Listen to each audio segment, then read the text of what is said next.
سلام، خیلی خوش اومدیم این ویدیو. تا حالا شده 5-6 ساعت درس بخونی ولی آخر شب حس کنی هیچی یادت نمونده؟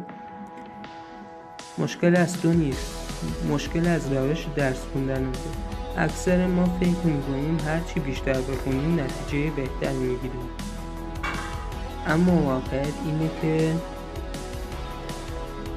ما بعد از مدت تمرکزش رو از دست میدیم. مغز بعد از یه مدت تمرکزش رو از دست میده و فقط تظاهر میکنه که داره یاد میگیره. امروز میخوام 3 تا قانون ساده رو بهت بگم که باعث میشه کمتر درس بخونی و نتیجه چند برابر بگیری. قانون اول، زندان زمان. به جای این که بگی امروز 4 ساعت ریاضی میخونم، بگو فقط 30 دقیقه وقت دارم این مباحث رو جمع کنم. وقتی زمان محدود میشه، مغز وارد حالت تمرکز عمیق میشه. حواس پرتی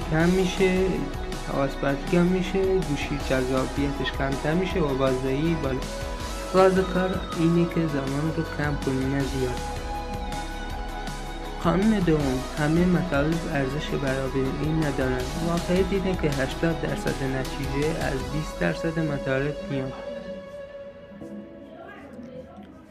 یعنی چی؟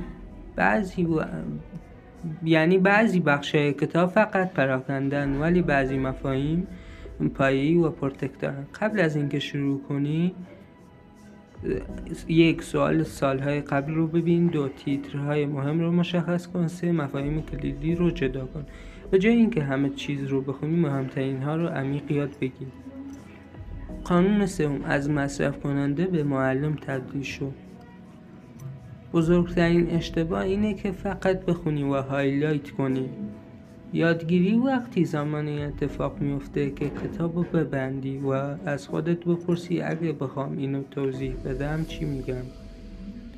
وقتی مغز مجبور میشه اطلاعات رو بازیابی کنه، مسیرهای حافظه قوی تر میشن. پس بعد از هر مباحث کتاب تو ببند، برای خودت توضیح بده یا حتی صدای تو ضبط کن. چند نکته طلایی اضافه کن. 1. گوشی رو از اتاق خارج کن، تمرکز نصف موفقیت. و 2. بعد از هر 25 دقیقه مطالب 5 دقیقه استراحت کن. 3. مرور فاصله دار داشته باش